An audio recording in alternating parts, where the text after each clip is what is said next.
Why hello fellow Patriots, and welcome to episode 20 on the Patriot Dad channel, where we can discuss current events and modern issues, all while keeping it as real as possible. Today we're going to be talking about the Declaration of Independence, how it came to be, what was in it, and how it shaped the country that was coming into being at the time. But first, I just wanted to apologize. I am, and have been all week, quite sick, but it is more important to me to deliver a video for you guys than it is for me to get rest, because let's be honest, nobody cares about the struggles of the average person anymore. You should have to work for what you get, and that's just what we'll do. So we're going to start by talking about what was America like leading up to the Declaration of Independence. So according to the history.com article, which I'll also have in the reference links, even after the initial battles of the Revolutionary War broke out, few colonists desired complete independence from Great Britain, and those who did, like John Adams, were considered radical. Things changed over the course of the next year, however, as Britain attempted to crush the rebels with all the force of its great army. News of his words and actions reached America in January of 1776, strengthening the radicals' cause and leading many conservatives to abandon their hopes of reconciliation. So we can see that extreme measures to crush rebellions don't always end up with the result that you want. And did you also know that most Americans did not know that Thomas Jefferson was the principal author of the Declaration of Independence? Before we knew this, though, people believed that it was the collective effort of the entire Continental Congress. This is not accurate. So then we go to the National Archives as a little brief article. In the early 1770s, more and more colonists became convinced that Parliament intended to take away their freedoms. And if we know anything about Americans in the past anyways, is that they did not take kindly to their freedoms being challenged. In fact, the Americans saw a pattern of increasing oppression and corruption happening all over the world. Parliament was determined to bring its unruly American subjects to heel. Britain began to prepare for war in early 1775. The first fighting broke out in April in Massachusetts. In August, the king declared the colonists in a state of open and avowed rebellion. For the first time, many colonists began to seriously consider cutting ties with Britain. The publication of Thomas Paine's stirring pamphlet Common Sense in early 1776 lit a fire under this previously unthinkable idea. The movement for independence was now in full swing. Continuing with the Archives article, the writing of the Declaration on June 11th of 1776, Jefferson holed up in his Philadelphia boarding house and began to write. He borrowed freely from existing documents like the Virginia Declaration of Rights and incorporated accepted ideals from the Enlightenment. Jefferson later explained that he was not striving for originality of principle or sentiment. Instead, he hoped that his words served as an expression of the American mind. Less than 3 weeks after he'd begun, he presented his draft to Congress. He was not pleased when Congress mangled his composition by cutting and changing much of his carefully chosen wording. He was especially sorry they removed the part blaming King George III for the slave trade,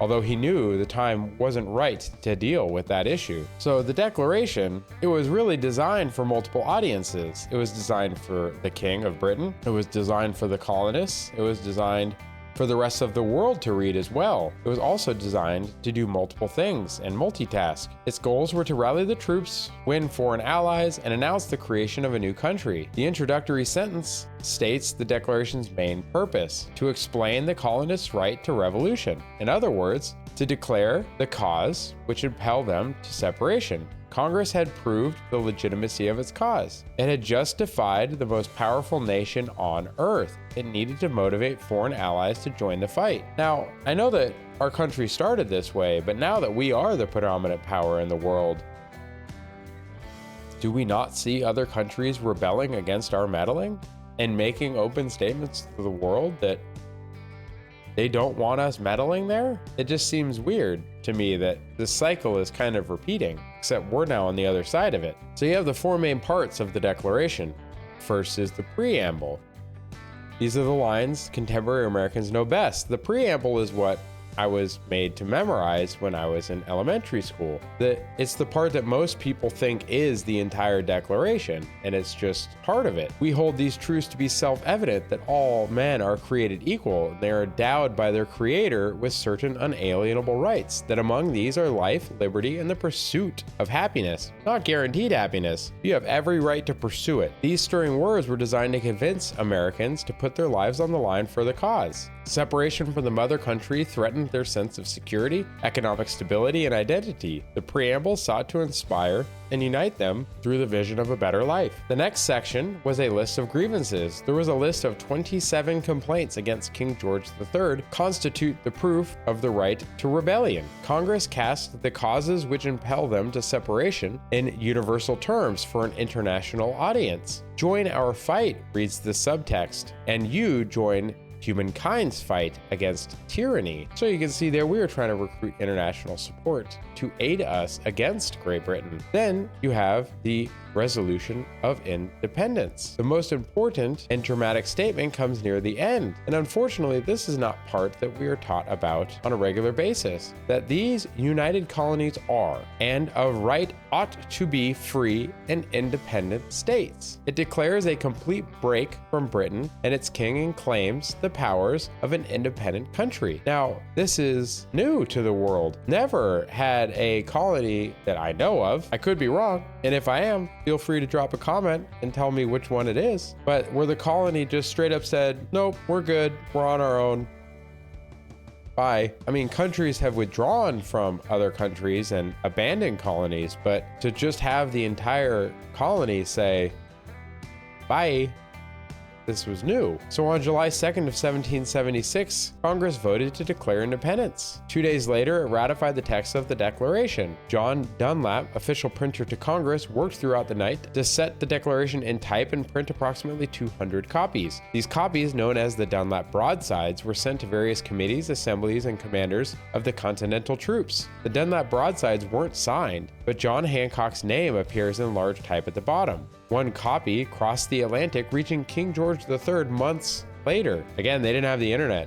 or telephone, so it had to go by ship. So months later, the king gets told what has happened. Then the official response, that was probably also months in the making, scolded the misguided Americans and their extravagant and inadmissible claim of independency. Oh, well, he was in for a little bit of a rude awakening there. I guess he thought his word still carried some weight. The Continental Congress had reconvened on July 1st, and the following day, 12 of the 13 colonies adopted Lee's resolution for independence. The process of consideration and revision of Jefferson's declaration, including Adams and Franklin's corrections, continued on July 3rd and late into the morning of July 4th, during which Congress deleted and revised some of 1/5 of its text. The delegates made no changes to that key preamble, however, and the basic document remained Jefferson's words. Congress officially adopted that declaration later on the 4th of July, although most historians now accept that the document was not signed until August 2nd. The Declaration of Independence became a significant landmark in the history of democracy. In addition to its importance in the fate of the fledgling American nation, it also exerted a tremendous amount of influence outside the United States, most memorably in France during the French Revolution. Together with the Constitution and the Bill of Rights, the Declaration of Independence can be counted as one of the 3 essential founding documents of the United States government, and we will be reviewing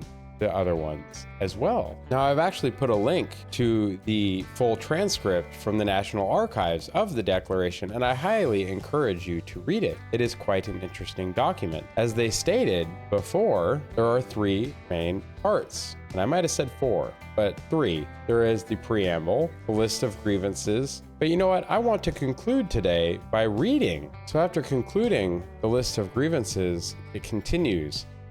In every stage of these oppressions, we have petitioned for redress in the most humble terms. Our repeated petitions have been answered only by repeated injury. A prince whose character is thus marked by every act which may define a tyrant is unfit to be the ruler of a free people.